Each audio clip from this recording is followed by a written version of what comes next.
Buenos días. Ahora vamos con Deuteronomio, capítulos 5 al 8.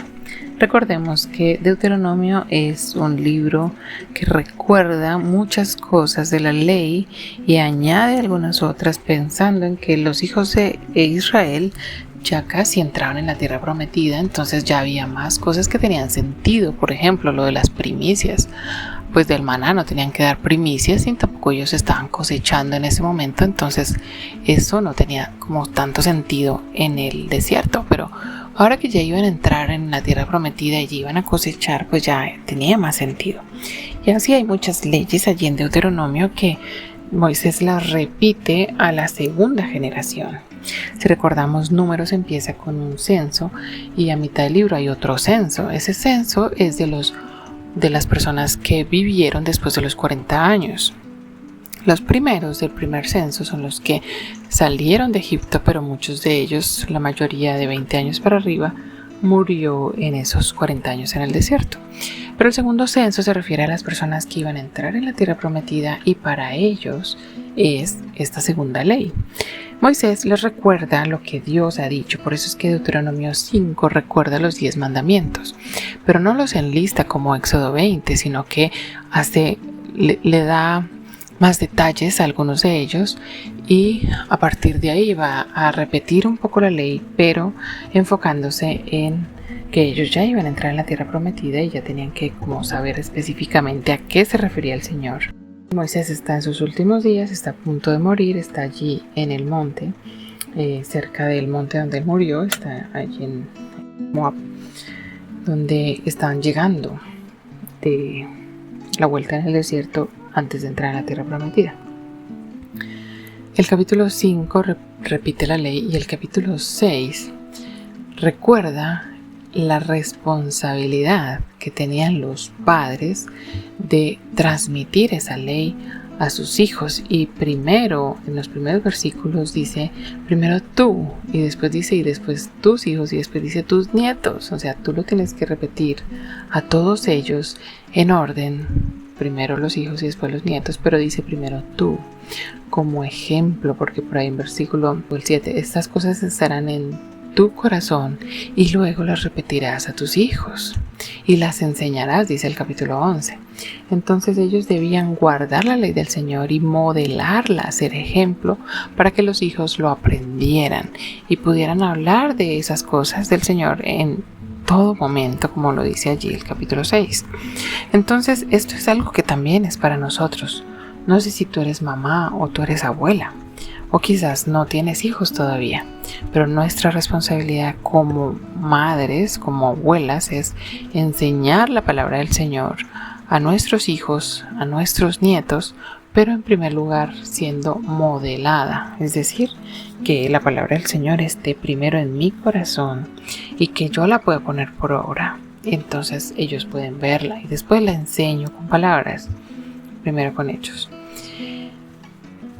A lo largo de estos 4 capítulos y realmente de todo el libro de Deuteronomio se repite mucho algo que vimos el antier, y es justamente el guarda tu alma con diligencia, guarda los mandamientos del Señor, ponlos por obra. Y si tú quieres que te vaya bien, mira, es que no iban a haber mujeres estériles en el pueblo de Dios. Y Dios se los dice en esos capítulos, dijo, mira, si ustedes guardan la palabra del Señor, si ustedes lo ponen por obra, si ustedes obedecen, si ustedes se mantienen alejados de los paganos, de los dioses de ellos, entonces no va a haber nadie estéril en tu pueblo y no va a faltar cosecha y nadie va a tener hambre y va a haber justicia, y etcétera, etcétera. Y mi hija nos preguntó, mami, pero después de eso es lo de Ana y Samuel, ¿y por qué ella sí era estéril? Entonces, ¿qué tenemos que responder? Pues porque ellos no habían guardado la palabra de Dios, y eso ocurre muchos años después de lo que Moisés les está diciendo. Y es tan especial que Dios los quiere bendecir de una manera tan especial, pero la condición que les pone es que obedezcan las leyes de un Dios sabio. Y claro, otra pregunta que hizo mi hija dice, ¿por qué es más fácil obedecer a esos dioses, porque siempre había gente adorando ídolos, y porque la gente del pueblo de Dios le costaba tanto obedecer a su Dios que era vivo, que es vivo, pues es un Dios que tiene, pues que es más real, porque les costaba tanto obedecerlo y porque siempre había gente que los inclinaba hacia los dioses paganos. Entonces, pues para ella la respuesta es que esos dioses creados por la mente humana responden a las necesidades y a los deseos humanos pecadores.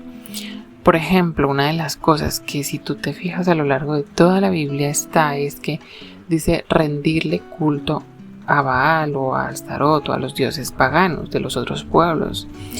Y también habla mucho de prostituirse en pos de esos dioses, y eso habla justamente de dejar a Dios, pero también parte del ritual de ellos era pues rituales de prostitución.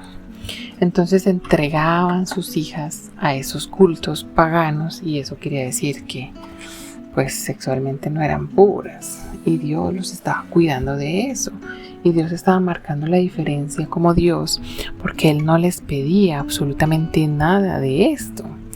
Y así hay tantas cosas que uno ve que las leyes son hechas por un Dios sabio, y para nosotros es lo mismo, porque es la misma palabra de Dios.